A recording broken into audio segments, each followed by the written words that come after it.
même fait la même erreur. À très bien lire cette tribune, nulle part nos collègues ne sont demandeurs de dialogue. Ils sont plutôt demandeurs de la tenue d'un procès juste et équitable. Écoutez, dans cette tribune, il y a 4 éléments qu'il faut retenir. Le premier élément, c'est qu'ils réitèrent leur innocence. Deuxièmement, ils rappellent leur engagement politique qui n'est pas à remettre en cause. Et troisièmement, ils insistent sur le principe de la séparation des pouvoirs. Et ils insistent sur le fait qu'ils sont des otages politiques. Qu'importe qu'on le veuille ou non, ce sont des détenus politiques. Maintenant, ensuite, ils ont demandé à l'organisation, à la tenue d'un procès juste et équitable dans lequel l'État devra observer une neutralité absolue. Et pour que ce procès soit juste et équitable, ils ont appelé les magistrats à prendre la mesure de leurs responsabilités. Parce que le rôle qui est le leur, il est déterminant. Les décisions qui sont appelées à prendre dans cette affaire peuvent avoir des répercussions. Et aura même pas peut avoir, mais aura indubitablement des répercussions sérieuses sur le processus de paix en République de Guinée. Et donc, ils estiment que si un procès juste et équitable est tenu, ils vont être acquittés parce qu'ils sont convaincus de leur innocence. Et s'ils sont acquittés, eux-mêmes s'engagent à prendre part à ce dialogue. Comment pensez-vous qu'ils peuvent être en prison et prendre part au dialogue? C'est quand même absurde. Vous ne trouvez pas? Donc, ils ne sont pas demandeurs de dialogue. Ils estiment que s'il y a procès et qu'ils sont libérés, cela pourrait constituer un des premiers éléments. C'est écrit noir sur blanc dans la tribune. Cela constituerait un des premiers éléments constitutifs de décrispation de la situation actuelle. Maintenant, la direction nationale a constaté qu'il y a une interprétation plutôt pernicieuse de la tribune de nos collègues. Mais nous sommes en contact avec nos collègues et personne ne peut prétendre les aimer ou être en contact avec eux mieux que nous, la direction nationale. Parce qu'ils sont d'abord les responsables du parti. Donc après avoir pris contact avec eux à travers les avocats, nous avons compris que l'esprit de leur tribune a été trahi. Non seulement par les médias, comme vous venez de le faire, peut-être inconsciemment, et d'autres parce qu'ils sont corrompus, il faut le dire, surtout sur le plan national. Et l'opinion rabâche malheureusement inconsciemment ce que la presse relaie comme information. Il nous a donc paru important de sortir cette déclaration pour non seulement appuyer la démarche de nos collègues, leur rassurer de notre soutien, alors rassurer donc la population et les militants que nous avons leur soutien, mais l'interprétation tendancieuse qu'il y a eu de leur tribune a entraîné un certain sentiment chez nos militants de désemparement. Nos militants étaient désemparés et de toutes les fédérations, nous avons reçu des appels. Maintenant, nous avons tenu, dans notre déclaration, à rassurer nos militants que si jamais il devra aller au dialogue ou pas, cela reviendra, ou revient d'ailleurs de facto, à la direction nationale, pas qu'à la direction nationale, comme vous venez de le dire, pas qu'à la direction nationale, mais à la direction nationale et les instances compétentes. C'est écrit noir sur blanc dans notre déclaration. Ça veut dire quoi? Je donne une anecdote. Lorsque nous voulions aller à la présidentielle de 2020, nous avons envoyé un courrier à toutes les structures du parti, les comités de base, les sections, les fédérations, le comité national des femmes, le comité national des jeunes, le comité national des sages, les fédérations de l'Afrique, de l'Europe, de l'Amérique et même de l'Asie, parce qu'en Australie maintenant et en Chine on a des fédérations. Comprenez? 88% de nos structures étaient pour que nous allions aux élections. C'est ainsi qu'à l'UFDG, les grandes décisions sont prises. Donc nous avons voulu, dans notre déclaration, rappeler aux militants et sympathisants le processus habituel pour la prise de décision. Et cela est réglementaire chez nous parce que c'est prescrit dans nos règlements intérieurs. Donc ce n'était pas une réponse non seulement aux signataires de la tribune, mais c'était une déclaration d'appui à la démarche de nos collègues signataires de la tribune, afin d'éclairer l'opinion sur l'esprit de cette tribune. Voilà donc ce qu'il y en est. Donc, mais nous voyons des cadres aussi, pas les moindres de l'UFDG, qui sont favorables quand même à ce dialogue. On peut parler entre autres Fodé Mariga, quand même, ce n'est pas n'importe qui au sein de l'UFDG. Écoutez, est-ce que vous ne pensez pas aujourd'hui de la nécessité d'aller au dialogue, monsieur Milimounou? Oui, je vais répondre à votre question. Fodé Marega est certes membre du bureau du conseil politique, tout comme Mamadou Bari et d'autres, honorables Jules Dessau, qui se sont exprimés sur la question. Malheureusement, en Guinée, nous avons l'habitude de s'en prendre aux uns et aux autres en raison de leurs opinions. Nul ne devrait être reprimé en raison de son opinion. Nul. Et l'UFDG, qui est un parti libéral, ne peut pas prétendre embrigader la parole au nom d'une ligne politique. Il faut comprendre que ces trois responsables de l'UFDG qui sont exprimés, chacun l'a fait en son nom propre et non au nom d'une quelconque structure à laquelle il appartient. Jamais ils ne sont exprimés au nom d'une structure. Ils l'ont fait en leur nom propre. Et ça, c'est un droit qu'on ne peut pas leur dénier. Vous comprenez? Maintenant, cela a été mal compris par les citoyens, mais nous comprenons que Alpha Condé est à la manœuvre, il est aux manœuvres, il cherche... vous savez, dans son camp, il y a des esprits fantoches qui cherchent à mais monsieur Milimono, c'est très facile d'accuser Alpha Condé quand même. Vous n'allez pas m'interrompre? Non, mais je vous dis, ce sont les esprits fantoches qui ont mal interprété les sorties de nos trois collègues responsables. Mais en vérité, l'UFDG est un parti libéral, il faut d'abord le comprendre. Et en tant que parti libéral, nous aspirons à gouverner ce pays, nous aspirons à imprimer des principes et règles de démocratie et de bonne gouvernance, de l'état de droit. Et donc, on ne peut pas empêcher à un citoyen, qui qu'il soit, d'avoir son opinion propre. Alors, ils ont exprimé leur opinion propre. Ce qui n'est pas contraire, ce qui ne veut pas dire qu'ils ne se soumettent pas à la ligne de conduite politique du parti. Maintenant, à l'issue de ces diverses opinions exprimées, il y a eu un conseil politique qui a été tenu, qui s'est tenu le 9 juin, au cours duquel ils se sont expliqués, se sont excusés et voilà, tout est rentré dans l'ordre. Et donc, le conseil politique a fait une déclaration rappelant que l'UFDG s'abstient désormais de tout commentaire sur cette question de dialogue. C'est pourquoi je ne vais pas m'exprimer profondément sur cette question de dialogue sur votre antenne. Parce que les questions fondamentales pour que nous allions au dialogue sont exprimées de manière claire. Nous avons des collègues qui sont en prison, qui ne sont d'autres que des otages politiques. Ils ont été arrêtés pour des raisons non élucidées. Malheureusement, après 6 mois de leur détention, l'État s'est vu obligé de requalifier leurs charges et de leur renvoyer devant un tribunal parce qu'ils n'ont pas de preuves contre eux. Alors, nous avons nos sièges administratifs et sociaux qui sont fermés et occupés par les forces de défense et de sécurité. Nous avons le président, son épouse et ses collaborateurs qui sont empêchés de voyager, y compris ceux-là qui ont des rendez-vous médicaux. Comment voulez-vous que nous allions dialoguer avec des gens qui, par le passé, à 4 reprises, n'ont pas respecté les accords que nous avons signés? Comment voulez-vous que nous allions dialoguer avec des gens qui n'ont de respect ni pour la loi, ni pour leurs propres engagements? Alors, il est hors de question que l'UFDG s'exprime désormais sur cette question de dialogue. Oui, voilà, oui. tant que ces questions préjudicielles ne sont pas réglées. Oui, mais avant, ce n'était pas le débat. Avant le débat, à l'UFDG, c'était de dire, s'il s'agit de parler de dialogue, c'est comme à reconnaître la victoire de Cellou Dalein. Est-ce que maintenant, on a abandonné cette question? Il faut penser maintenant à la libération des détenus politiques, comme vous le dites. Non, écoutez, je crois que vous ne comprenez pas la démarche. Alors faites-nous comprendre, M. Milimono. Nous sommes attachés à la reconnaissance de la victoire de Cellou Dalein Diallo. C'est pourquoi nous refusons de reconnaître Alpha Condé comme président. Mais on vous a dit qu'on ne va pas dialoguer avec quelqu'un qui n'est pas légitime. Vous comprenez? La condition sine qua non pour que nous allions dialoguer, c'est d'abord ça, c'est préalable là qu'il faut faire. Maintenant, à la table de dialogue, on aura nos exigences. Nous venons avec l'exigence de reconnaître Cellou Dalein Diallo comme président élu par le peuple de Guinée. On ne peut pas le lui dénier. Il a été élu.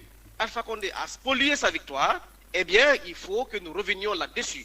Donc, si dialogue il y en aura, ben, ce sera autour de cette question-là. Mais avant d'aller au dialogue, il y a des questions préjudicielles qu'il faut régler. Il n'y a aucune contradiction en soi. Donc, si nous vous comprenons très bien, M. Milimono, s'il faut aller au dialogue, c'est de comment reconnaître la victoire de Cellou. Au cas contraire, il n'y a pas de dialogue chez vous.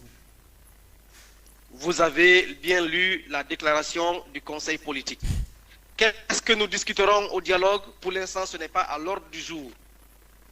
Je viens de vous parler clairement, et je crois que vous avez compris, et que vos auditeurs et auditrices l'ont compris. Mais pour l'instant, pour que nous acceptions de nous prononcer sur un éventuel dialogue, sur son contenu, sur le modus operandi, il faut absolument que ces questions préjudicielles de libération des otages politiques qui n'ont commis aucun délit, il faut que soient réglées. Il faut que nos sièges administratifs et sociaux soient libérés. Il faut que l'interdiction de voyager du président, de son épouse, des membres de sa famille et de ses collaborateurs soit levée. Vous comprenez? Si ces questions ne sont pas résolues, il est hors de question que nous nous prononcions sur un quelconque dialogue. Merci. Alors, je rappelle que vous êtes Georges Mbaba Milimono, le responsable de communication de l'UFDG. Alors, M. Milimono, on va évoluer avec ça. Hier, Elhadji Cellou Dalein Diallo, le président de l'UFDG, a reçu des ambassadeurs et des représentants des organisations internationales chez lui. Dites-nous de quoi est-ce qu'il était question? Écoutez, vous me permettrez de ne pas me prononcer sur des questions d'ordre diplomatique. Il s'agit donc de l'ambassadeur des États-Unis, de la France, des Nations Unies, de la CEDEAO, qui sont venus rencontrer le président Cellou Dalein Diallo afin de discuter des questions qui prévalent aujourd'hui en République de Guinée, donc entre autres le dialogue principalement. Maintenant, qu'est-ce qui a été dit là-bas? Vous me permettrez de ne pas m'aventurer à vous faire un compte rendu d'une rencontre de cette nature. Pour l'instant, les discussions sont en cours. Le président Cellou Dalein Diallo a répondu à l'invitation du cardinal Sarah la veille, ça c'était avant-hier, et donc voilà, des décisions se poursuivent, parce qu'il ne peut pas ne pas quand même répondre aux invitations ou ne pas recevoir les personnalités éminentes du monde qui tiennent à lui parler, afin de mieux comprendre notre position. Pourquoi est-ce que nous ne voulons pas parler de dialogue? Pourquoi nous avons la position qui est la nôtre en ce moment-là? C'est important de discuter avec la communauté internationale, avec toutes les bonnes volontés qui viennent vers nous pour mieux comprendre les causes profondes de cette crise. Voilà. Donc, bien avant ces émissaires des organisations internationales, nous avons vu une personnalité religieuse aussi, Robert Sarah, qui est allé à la rencontre de Cellou Dalein Diallo. Dites-nous, c'est toujours dans le même cadre? Et quelle reste toujours la position du président Cellou Dalein? Mais je viens de vous le dire. Je dis qu'avant de rencontrer cette délégation de la communauté internationale, la veille, ça veut dire le jeudi, il a répondu à l'appel du cardinal Robert Sarah, avec lequel il a discuté des mêmes questions. Parce qu'il est important que tous les acteurs et les bonnes volontés qui doivent ou qui veulent s'impliquer dans ce processus-là soient bien imprégnés de ce qui prévaut. Vous avez vu que le cardinal Robert Sarah est allé à la rencontre de M. Alpha Condé le mardi. Et le jeudi, il a invité le président Cellou Dalein Diallo, qui a bien voulu lui honorer de sa présence. Ils ont discuté des questions essentielles. Parce qu'il est important, encore une fois, que tout le monde comprenne nos motivations, que tout le monde comprenne que du tort a été fait à l'UFDG et que l'UFDG continue de subir. Et pour cette raison-là, c'est pour ces multiples raisons que nous sommes dans la position qui est la nôtre actuellement. D'accord. Alors, on va changer de sujet. On va parler justice maintenant. Fonike Mengue, qui est le responsable de mobilisation du FNDC, sa peine vient d'être alourdie par la Cour constitutionnelle. Comment vous avez accueilli cette décision? Écoutez, cette décision, elle n'est pas judiciaire. Honnêtement, elle n'est pas judiciaire. C'est bien vrai que ce n'est pas bien de commenter les décisions de justice, mais Fonike Mengue, qui a été arrêté pour simplement avoir été, pour être le mobilisateur du FNDC. Et vous savez que le FNDC a lutté contre le troisième mandat d'Alpha Condé. Et dans le cadre de cette lutte-là, vous savez qu'Alpha Condé n'a pas hésité de tuer une centaine de personnes qui ont payé le prix de cette constitution-là, hein, de sa constitution à lui taillée sur mesure. Donc Fonike Mengue, Oumar Silla, il est victime de la dictature d'Alpha Condé. C'est aussi simple que ça. Il l'a d'ailleurs dit par le passé. Ce n'est pas ces pauvres juges-là qui prennent de manière indépendante les décisions. C'est Alpha Condé qui dicte le verdict, et ça c'est connu. Il est impliqué dans tous les procès. Voilà. C'est-à-dire, et chaque fois qu'il prend son téléphone, il intimide les magistrats, et c'est lui qui programme les procès, c'est lui qui, parfois, quand le délibéré est programmé à X date, c'est lui qui donne le verdict. Voilà. Sinon, Fonike Mengue, cette décision, je vous prie de vous rapprocher des spécialistes de la procédure judiciaire. Vous comprendrez que le dossier de Fonike Mengue, il est tout sauf judiciaire. Donc pour vous c'est un dossier politique, hein?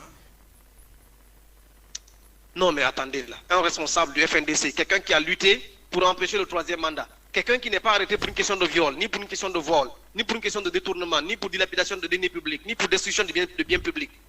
Qu'est-ce que vous voulez? Mais on a Il entendu... n'est rien d'autre qu'un prisonnier politique. Oui, mais on a entendu le président dire qu'il n'y a pas de prisonniers politiques en Guinée récemment.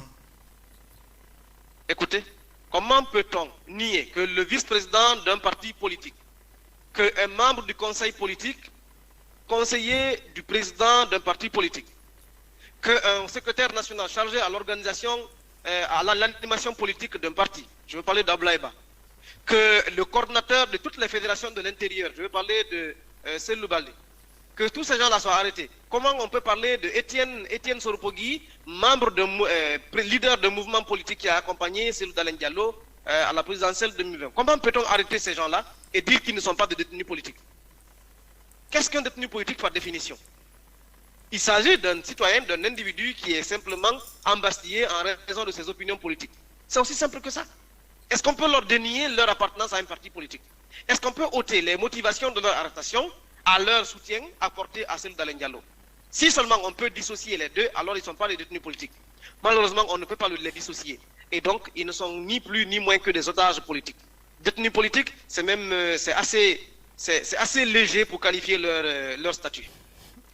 Alors, vous êtes en contact permanent avec vos responsables détenus à la maison centrale. Aujourd'hui, quel est l'état de leur morale? Ils ont le moral bon, et très bon. Ils tiennent. Dans leur tribune, ils ont tenu à rappeler leur engagement politique, qui n'est pas à remettre en cause, ils l'ont dit, et ça je le dis in extenso, textuellement, tel qu'ils l'ont écrit. Ils ne tiennent pas à ce que nous allions ramper sous les jambes d'Alpha Condé pour marchander leur liberté contre la reconnaissance d'Alpha Condé comme président de la République. Ils ont fait plus de 7 mois en prison et ils demandent à être jugés afin que l'opinion soit témoin de leur innocence ou de la mascarade judiciaire qui est organisée. C'est une cabale qui est organisée contre eux, c'est un abus, c'est un acharnement. Et donc, Alpha Condé ne veut pas que le monde soit témoin de cela, c'est pourquoi il ne veut pas qu'il y ait procès. Et nos collègues sont demandeurs de cela. Alors, l'autre défection, si on peut parler ainsi, que l'IFDG vient d'enregistrer, c'est bien entendu la démission de Boubacar Diallo, autrement appelé Grenade, qui dit être trahi par l'UFDG. Écoutez, cela ne date pas d'aujourd'hui, cela fait maintenant plusieurs mois, bien avant même la présidentielle, que Grenade, Boubacar Diallo, alias Grenade, avait annoncé sa démission de l'UFDG. Donc vous me permettrez de ne pas du tout donner de commentaires sur cette question. Ok, alors merci d'avoir répondu à nos questions. On va parler du retour de Souley Tiangel, M. Milimono. Alors, écoutez, bon, je vais peut-être revenir à la question précédente. Je dois quand même donner une précision par rapport à la situation de Boubacar Diallo, alias Grenade. C'est un individu qui a été un véritable militant de l'UFDG, très combatif. Il était au centre des mouvements, il faut le reconnaître. Il était bien impliqué dans le processus des manifestations et tout. Malheureusement, il a été arrêté par le pouvoir d'Alpha Condé, torturé, et il a été convaincu de collaborer avec les services de renseignement contre l'UFDG pour déstabiliser le parti. Il a prêté le flanc, il a travaillé avec donc les services de renseignement contre le parti, il a annoncé sa démission, et malheureusement, le canon s'est retourné contre lui parce qu'il a oublié qu'il faisait un travail à double tranchant. Je crois que les services avec lesquels il a travaillé n'ont pas été convaincus de sa prestation et il n'a pas été toléré. C'est cela qu'il est en train de subir aujourd'hui. Sinon, c'est quelqu'un qui a bénéficié de toute l'attention du parti, de tous les membres, et notamment de la direction nationale, et particulièrement du président du parti, Selou Dalein Diallo, qui lui a apporté tout le soutien nécessaire, mais comme un fils au-delà de son statut de militant. Malheureusement, notre vie, elle est ce qu'elle est. Il est aujourd'hui sévèrement puni. Nous ne nous réjouissons pas du tout parce qu'il s'agit d'un citoyen, et aucun citoyen ne devait subir un tel acharnement. Alors, sur la question de Souleymane Tiangel, il est jusqu'à preuve du contraire conseiller du président Cellou Dalein Diallo en communication. Il est membre du conseil politique. Il a été forcé à l'exil, condamné par contumace. Malheureusement, il s'avère que ce n'était pas lui qui était concerné. Selon le courrier réponse du ministère de la Justice guinéenne à la Cour de justice de la CEDEAO qui voulait avoir une clarification. Dès lors, il avait la liberté de rentrer au pays. Alors, il est venu au pays à la suite du décès de son père parce qu'il n'a pas pu venir, parce qu'étant